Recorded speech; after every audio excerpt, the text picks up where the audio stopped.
The growing subgenre of games I've been most curious about recently is one that some people have called AA games. These are games that have a lot of ambition and try to deliver a rather beefy experience while clearly not having the budget of your average AAA game. These include games like Hellblade: Senua's Sacrifice and Kingdom Come: Deliverance. These tend to offer more content or ambition than an indie game, and yet their limitations in certain areas make it such that you would not mistake them for your average AAA game.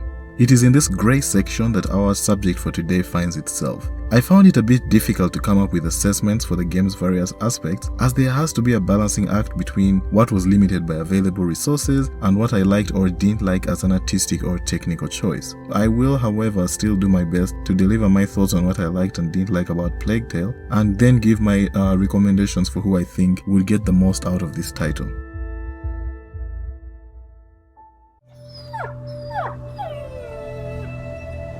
My dog. Who did this? Leon!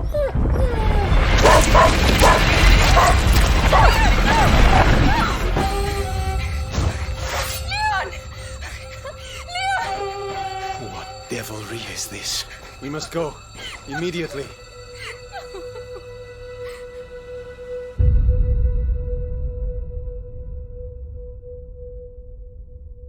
Plague Tale is set in medieval France during a harsh time for the denizens of the southwestern region of Aquitaine. Not only are they in the middle of war with the British and have to deal with an ongoing invasion, they are faced with a deadly plague that's spreading throughout the countryside, aided by a growing rat infestation. Our story's central characters are a teenage girl Amicia and her younger brother Hugo from the house de Rune that must travel across the countryside after an attack on their estate by a group known as the Inquisition forces them out on the run to look for help from old friends and strangers alike. Now, the boy has a strange sickness since birth that seems to make him the target for this kind of forces. The sickness has had him essentially locked up indoors under the care of his alchemist mother for his young life. Amicia, who has not had access to her mother, brother or father for most of her life, has become mature beyond her years and become more self-sufficient as a result. Now, the story opening circumstances of the game essentially change the situation of House de Rune and force Amicia and Hugo to interact for the first time, and now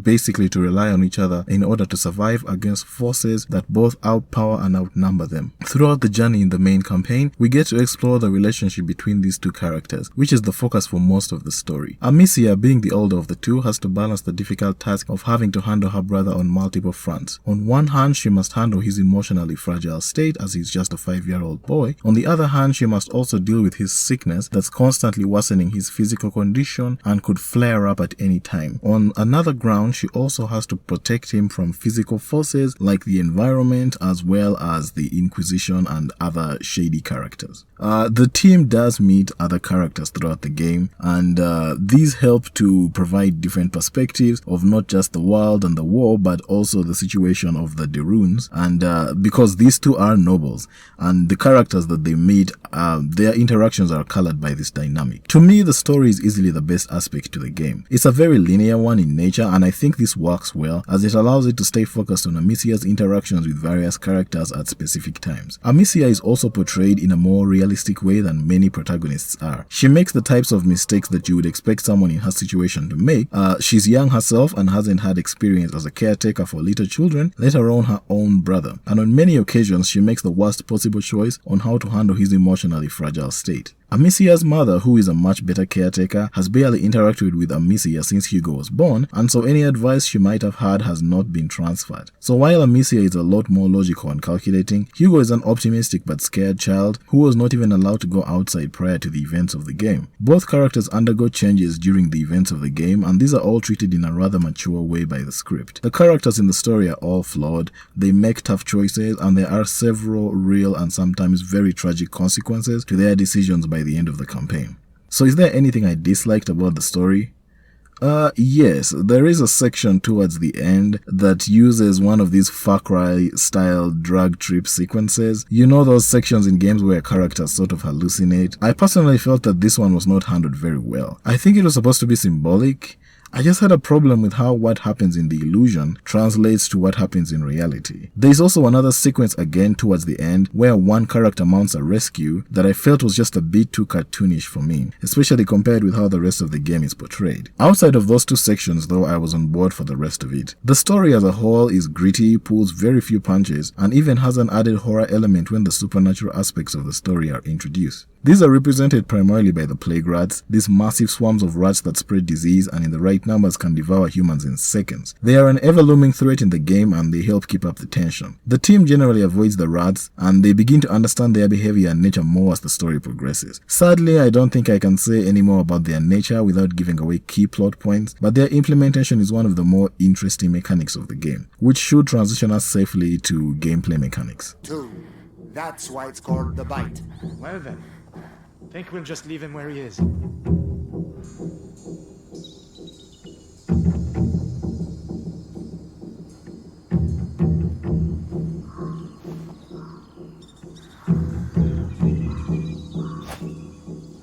That noise.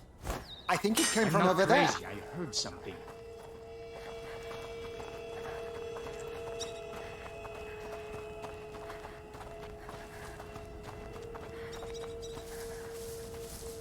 When are they going to call us back to camp?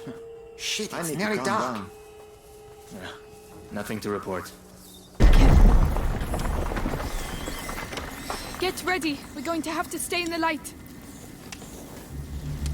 Let's go, let's go. We're not holding it back. No, run. I'm not sure about this. It's working for now. All right, it worked. One hit's all it takes. Just one.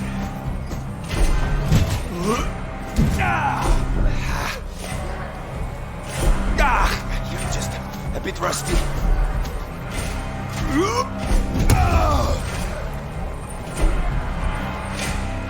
I know what you...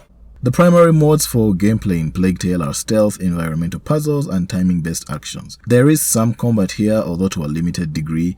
Amicia is the player character and she's a medium-sized girl who excels at hitting targets from a distance. Her slingshot works as the primary means of interaction with distant objects as well as combat. Amicia cannot fight trained soldiers one-on-one, and if they do get a hold of you, you're pretty much done. There are no Lara Croft level antics here, so most of the time the only option is stealth. This involves the basic avoiding of lines of sight, throwing noise creation objects to alter enemy paths, and moving to your desired location before they return to their original walking cycle.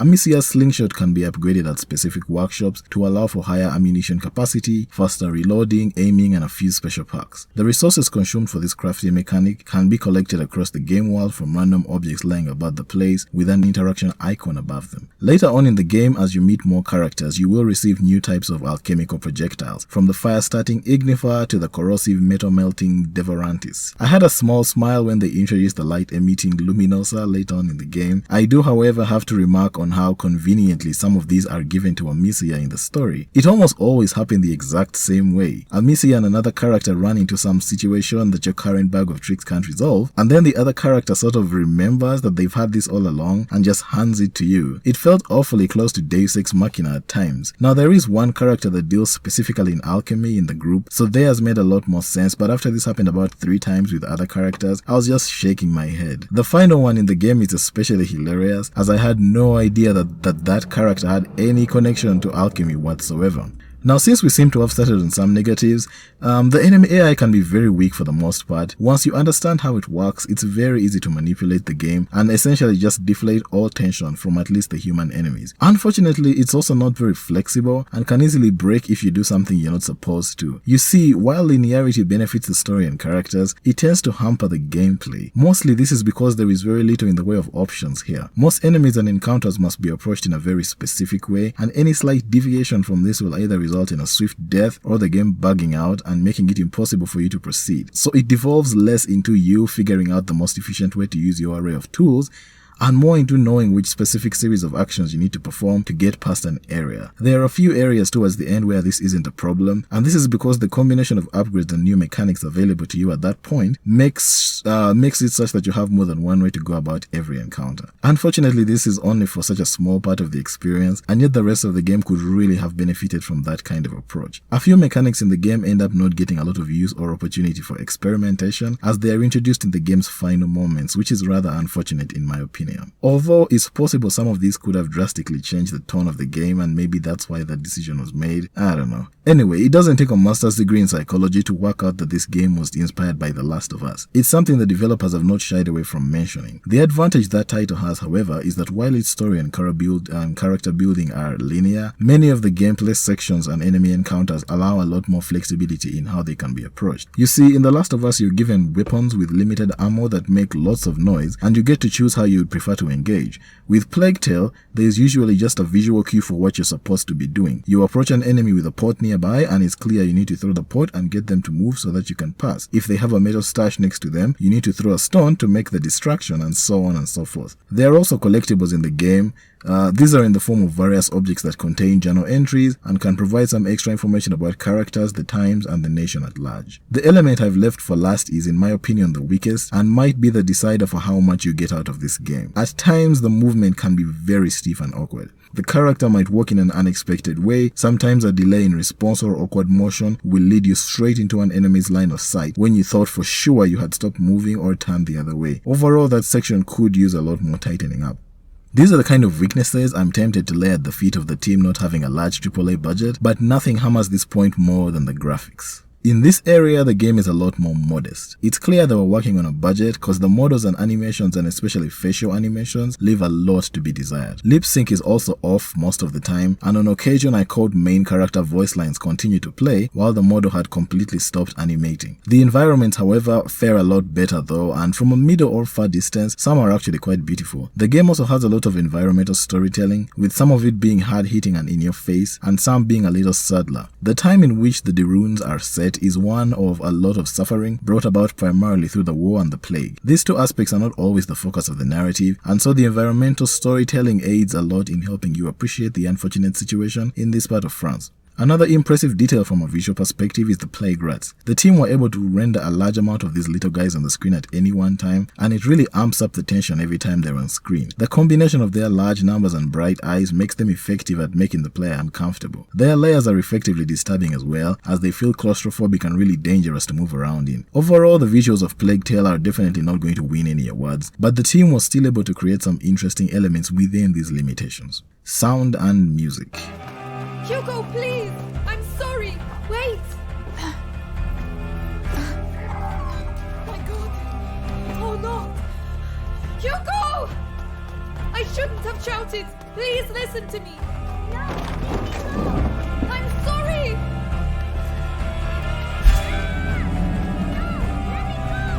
No! The goal I gathered from the musical score of this title seems to be to create discomfort, sadness, or a somber mood for the audience in tense moments, and a feeling of dread in the game's action moments. The music is effective and fits very well with this type of experience. The tracks, in my experience at least, are quite unique, and not the type of thing you'd easily confuse as coming from another source. When it comes to in-game sound effects, most of it is to me pretty standard stuff. It's not the most immersive, and honestly I don't think it needs to be. Audio cues signify the presence of rats, and I honestly think that might be the only role sound actually plays from a gameplay perspective. Most of the gameplay elements, including when you're about to be seen by off-screen enemies, are communicated visually. I muted my monitor at points to test this and was still able to use visual elements to proceed. This isn't a negative or positive, but especially nowadays it's an aspect of games that I find interesting, just trying to find out how much more difficult a game gets if you turn the sounds off in the gameplay sections. Games like Overwatch that rely on sound cues get a lot harder, while games like XCOM aren't really affected by removing their sound effects. In that regard, I find Plague Tale to be in the latter category. Now then, let's fly through the overall pros and cons for the game and conclude. On the pros side, we have a well-told and effective narrative and story with an interesting main cast that keeps revealing interesting information straight through to the end. The evolving relationship between Amici and Hugo is engrossing to follow through the campaign. The voice cast is excellent, some of the sets and environmental storytelling is very well done, and the music is effective and unique. On the cons side, we have the shaky AI, the models and animation can look pretty bad, unnecessarily linear sections that can result in bugs if you try to deviate, limited mechanical variety until late in the story, and some heavy reliance on trial and error in certain sections, especially when the game gets really fast and requires quick reactions. Also, personally, I felt like the villain was really boring, like he's just an evil guy, he's not very interesting. I just felt like the main villain, they could have done better with him. So who would I recommend this to?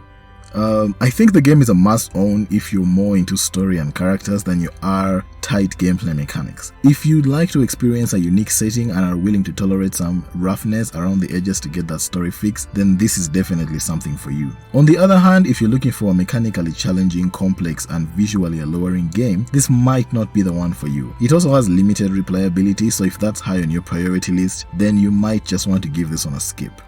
Personally, I enjoyed this one for the most part, although some of the gameplay issues did pull me out of the experience from time to time. It is definitely a masterpiece if you consider only its story, but realistically speaking, as a whole package, I'd say it falls short of greatness. It's more of mediocre than anything else. If this title gets a sequel, I'll definitely be back to see where they take the story and the characters, and to see what kind of improvement they'll make with all the gameplay mechanics going forward.